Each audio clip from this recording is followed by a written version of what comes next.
Hey guys, welcome back to my channel.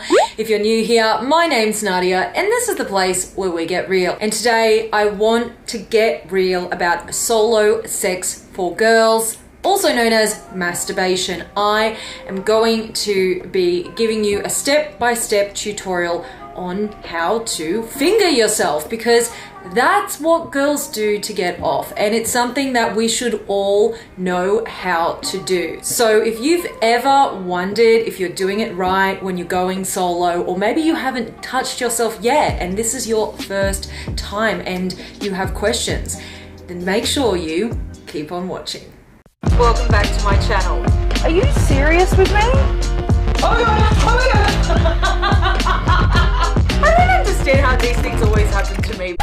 So I thought this was a very appropriate shirt to wear for this video because I want all women to know that your body is beautiful and it is normal, whatever normal even means. I hate that word. And that touching your body is healthy. One of the most toxic messages that we get as young women is this idea that touching your body is somehow dirty or wrong or shameful, or that we're committing some sort of a sin to touch ourselves. There is absolutely nothing wrong or inherently bad with touching your own body. And it really disturbs me quite a lot that women are so terrified to touch their own bodies that we will sooner let men touch our bodies than we will actually touch our own bodies. And so there are lots of women that go on to have partnered sex before, and sometimes years before, they've actually gotten to a stage where they feel comfortable enough to touch their own genitals. And let me tell you this right now, girls.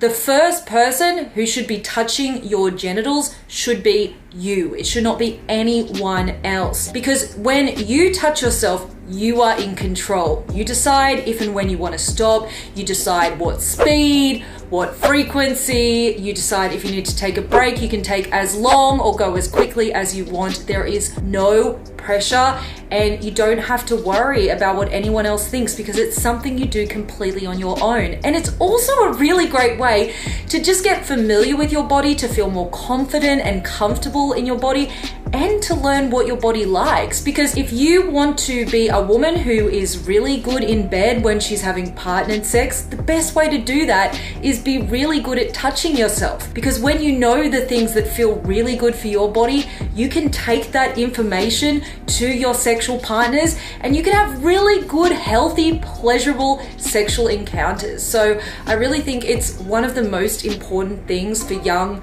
women to know how to do. And also, let me just say, if you are an older woman who's watching this video, you are a woman who is my age, in your 30s, or maybe even older, please do not feel ashamed to be watching this video. It is never too late to learn. If you are only just starting to learn about what feels good for your body now, going into your 20s, 30s, 40s and beyond, that's okay too. So I'm gonna break this video down into kind of steps of what are the kind of things that you need to know when it comes to touching yourself to have the best possible experience. And with no further ado, we're gonna get straight into step number one. Something that I really wish that I was told when I was growing up and I was first exploring my body was how important lube is and how actually helpful lube can be for women. See, in order for women to experience truly pleasurable sex, and that includes sex that we have on our own with ourselves, we need to be adequately lubricated. And it is true that when we feel turned on or horny or aroused or whatever you want to call it, when we're feeling those feelings, our body naturally does produce some lubrication. That lubrication comes out of our vagina and it gets in that area, it gets in around our vulva, around our lips, the opening, the labia. It provides really good lubrication around there. And that lubrication helps to cut down on friction. So whether you are touching yourself with your hands or a partner is touching you with a sex toy or a penis, if it is dry, if your genital area is dry, that friction is going to cause something called micro tearing. And micro tearing is tiny little tears that you can't actually see with the naked eye. They're very, very microscopic, but ultimately what it results in is kind of like a stinging or burning sensation. So if you've ever had that stinging or burning sensation, you might want to consider if there's enough lubrication down there. Things like feeling stressed, things like the types of medication that we might be taking, our age, all of those factors can actually influence whether or not we are able to get adequately lubricated. So please don't beat yourself up if you're feeling turned on and you're touching yourself and you're finding you're just not wet enough. It happens to the best of us. This is why we need to have lube on hand. Lube is there to create that lubrication for you no matter what your body is doing. And my personal preference is to just use lube anyway. Even if I am naturally very wet, I still like to use lube because the wetter, the better. That is a saying for a reason. The more juicy and wet you are down there, the more smooth everything is going to feel when you're touching yourself, and the more it's going to feel comfortable and pleasurable. And something else I really like about lube is the fact that when you put it on your genitals, it actually usually feels a little bit cool because it's coming out of a tube, and that coolness against your genitals can feel really stimulating and nice, and that can actually help to get you in the mood as well. So please don't be scared to use lube, and don't ever worry that you're using too much lube. We do have a saying in the sex positive community, and that is that there is no such thing as too much lube. You cannot overuse lube, so don't worry if you're using tons of it. That's totally fine. Lube is designed to be safe for your genitals. It's not going to cause you any harm. In terms of what sort of lube to use, if you're just starting out, I recommend KY jelly, just because you can get it from any supermarket or drugstore. It's very cheap, and most people seem to find that it's usually compatible with their skin type. It's good for people who are sensitive, and you can also use KY jelly not just on your genitals, but it's compatible with silicone toys, so sex toys and vibrators as well. So I recommend going and getting that. What happens if you're young and you're embarrassed about going and getting lube? Like, how do you get lube? You might not necessarily want your parents to know, or you might be sort of too embarrassed to go to the shop and get it yourself. Well, the good news is if you go onto a sex toy website, there's plenty of them, and in fact I will put at least one or two for you guys down in the description below this video so you can check them out.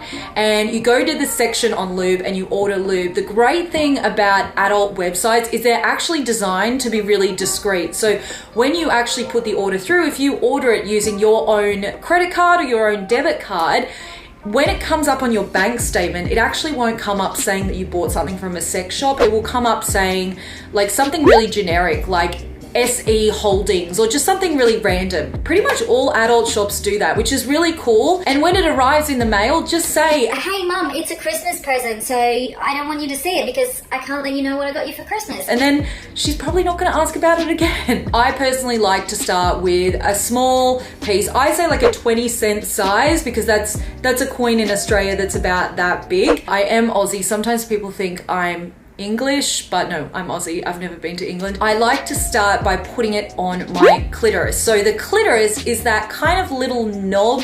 It's sort of like a little bump that you can feel at the top of your vulva. So it is actually just above your urethra, which is the hole that you pee out of, and your urethra sits above your vagina. That is the hole where a penis would go, or that's where you would also put a tampon. So your clitoris actually has around 8,000 nerve endings in it, and this makes it the most sensitive part of your entire body. And this is why it is the best part of your body to touch when you are fingering yourself. And so I actually recommend that that is where you focus all of your time. Okay, so now that you have got your lube, now we are getting down to the actual fingering. And it goes without saying, ladies, hygiene is so important. Do not ever touch your genitals before you have thoroughly washed your hands. If you are planning on touching yourself, make sure you first make a trip to the bathroom and use lots of soap and water and get your hands really nice and clean, because it's very easy to transfer bacteria to your genitals. And if you get bacteria down there and it gets trapped down there, you can end up with a bacterial infection, which is not going to be fun. So always wash your hands before you touch your genitals. And if you have nails, make sure you're cleaning underneath them. Also, guys, if you have long nails like this, never ever put them inside yourself, because you can cut yourself, which you obviously don't want to do. If you're planning on putting your fingers inside your vagina, you want to have trimmed, clean nails. So once you've got some nice clean hands, you want to be somewhere comfortable. The best place, honestly, to masturbate is in your bedroom alone. Close the door, lock the door if your door has a lock and it allows, or wait until everyone's out of the house so you know you have that alone time, or maybe it's bedtime when everyone is asleep in the house. Get into bed and get in a comfortable position. Some people like to masturbate lying on their side or even lying on their stomach and doing it that way, and I definitely recommend trying all of those positions. But to start, lying on your back with your knees up and your legs spread apart is going to be the best position to sort of find your clitoris and get familiar with it. And then what you want to do is get 1 or 2 fingers and you want to focus on touching your clitoris with this top section. So you're not actually using the whole fingers, you're just using this top part where you've got the nice soft padding of your fingers, because that's going to feel the most gentle and soft. And one thing with the clitoris is, because it's so sensitive, it's also very sensitive to being overstimulated. So you want to go as gently as possible to start with.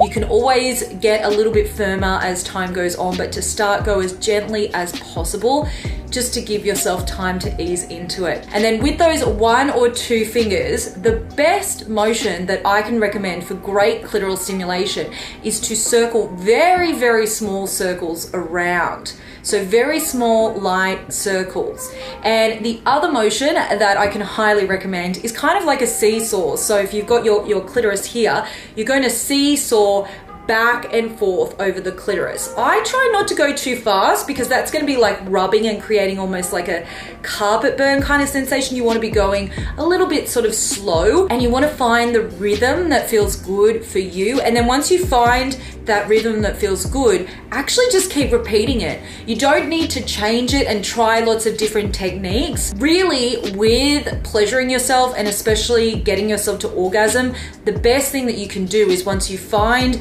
that particular motion that works for you, is to just don't stop, just keep doing that motion. It might take you a few attempts to work out what sort of pressure and speed that is feeling right for you, and don't feel let down if it doesn't happen straight away, if it doesn't feel good immediately, because it takes time and you have to be patient. There's lots of research to show that for women and for girls, what we think in our head influences how our genitals feel. There is a direct, essentially kind of loop between the brain and the vagina. And that means that if in our head we're really stressed about things, maybe we're stressed about something that happened at work or school, we are probably not going to be able to experience a lot of sexual pleasure, and we're almost certainly not going to be able to experience an orgasm. And that's why being relaxed is so important. So while you are fingering yourself, what you want to do is get your mind into a really relaxed state, and ideally get your mind into a really sexy state so that you can feel sexy and get turned on. So one of my favorite things to do is just think sexy thoughts. Think about things that you would like to do to someone that you have a crush on, or things that you would like to have someone do to you. The good thing is, it's your imagination. No one else is in your mind except for you. So it doesn't matter what you're thinking about. There is nothing wrong with what you're thinking about. Whatever fantasy works for you, you can go as wild or as crazy as you like, and just think those sexy thoughts. Now, if you are of age, then you can also try watching some porn. Porn can be a really great way to get yourself in a sexy mood, and to also find different things that turn you on, because when you're starting out, you might not know what it is that turns you on, and so you might like to try watching different types of porn, watching a guy and a girl together, or watching 2 girls together, or watching 3 girls together. There's all kinds of porn on the internet. And the cool thing about fantasies is, often they're not things that we want to do in real life. You might fantasize about being with another girl, but in real life, you might be happy just being with boys. There is no right or wrong to it. There's no point really questioning it or judging it. Just really relax and think those sexy thoughts, and allow your brain to sort of unwind, so you're not stressing and you're not worrying about other things. Because if you are stressing, masturbation is not going to feel good, and you're not going to be able to get to orgasm. Now, I often get asked, what exactly does an orgasm feel like? And also, how will I know I've had one? And honestly, the best advice I can give you is that if you're asking either of those questions, I can pretty much guarantee you haven't had an orgasm. When you have an orgasm, you will absolutely know that you have had one. It's a very intense feeling and it feels very different to the lead up, the rest of the masturbation. When you orgasm, everything inside you, inside your vulva, inside your vagina starts contracting. So you can feel kind of like a squeezing, contracting sensation. And then basically inside your vagina, you will have kind of spasms. You can actually feel like that kind of spasming feeling internally. You might feel like a rush of like warmth and tingliness up through your body, and you will just feel really amazing. And if you feel that feeling, then you've probably had an orgasm. But like I say, you will know that you've had an orgasm. The best way to describe it really is that it feels like a release, almost like popping a champagne bottle and like the top came off and it's like all coming out. It sort of feels like that. Now, some women, when they orgasm, can have a squirting orgasm. And when you have a squirting orgasm, you might find that some fluid comes out of your urethra. Now, while that is the hole that you pee from, please do not panic and think that you have peed yourself, because it is not pee. It is different to pee. And in fact, if you're worried about peeing yourself while you're masturbating, the best thing you can go and do is go to the bathroom before you masturbate and pee. Empty your bladder out. And then if you're still squirting when you're masturbating, you know that's not pee. That's something else. That's female ejaculate. And female ejaculate has a whole bunch of different proteins and things in it. It does have some of the components of pee or urine, but it is not urine. So please don't stress about it. And look, even if it was urine, it's really not a big deal, because once you're finished, you can just get up, wash your sheets and have a shower. The thing about sex, whether it's sex with a partner or sex with yourself, is that it can be messy. And that's okay. That's part of the fun. Sex isn't supposed to be clean and neat and tidy. That's just really not what it's about. And then when you are finished and you have finished, whether that's with an orgasm or not with an orgasm, make sure that you thoroughly clean. So actually go to the bathroom. And the reason you need to go to the bathroom after you masturbate is because when you pee, it flushes all of the bacteria out. And when you're masturbating, you can sometimes accidentally push a little bit of bacteria in around your genitals, because your hands can touch things and then you're obviously putting them in and around your genitals. So what it's recommended is that in the first 5 minutes after you finish masturbating, and this same rule applies to partnered sex, that you get up and you go and pee. Even if you don't really feel like you need to pee, just force yourself to do it anyway, and that's going to flush out any bacteria that might be in the area, and then you're good to go. If you want, you can have a shower. That can be an extra step to get extra clean, particularly if you've used a lot of lube. It can be nice to just wash that all off. But otherwise, peeing is a really great way to just flush out that area, and then you can go back to bed or continue on with your day. The main thing I want all of you girls watching this video to know is that you are not doing anything wrong by touching your body. You are not too young to touch your own body. If you're wondering that right now, like, oh my god, am I too young? Like, I'm only 10 or I'm only 9. There is no age that it's too young to touch your own body. There is an age that it's too young to have someone else touch your body. Someone else should never touch your body before you are ready for that.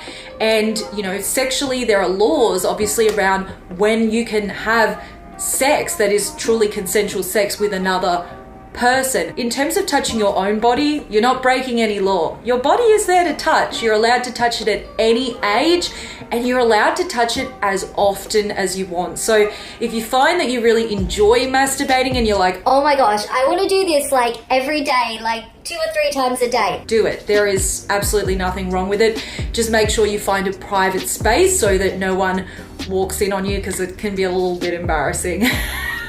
Alright guys, let me know if you found this video helpful, and if you would like to see more videos like this about solo sex and exploring your body and getting to know yourself and feeling good in your body. Make sure if you're new here and you like this video that you hit that subscribe button, because I make lots of sex positive content on this channel, particularly around helping girls and women feel empowered in their body and their sexuality. And I really hope this video has done that for you, because every woman and every girl deserves to feel comfortable and safe in her body and to know what pleasure her body can give her. All right guys, thanks for watching. I will see you in the next video.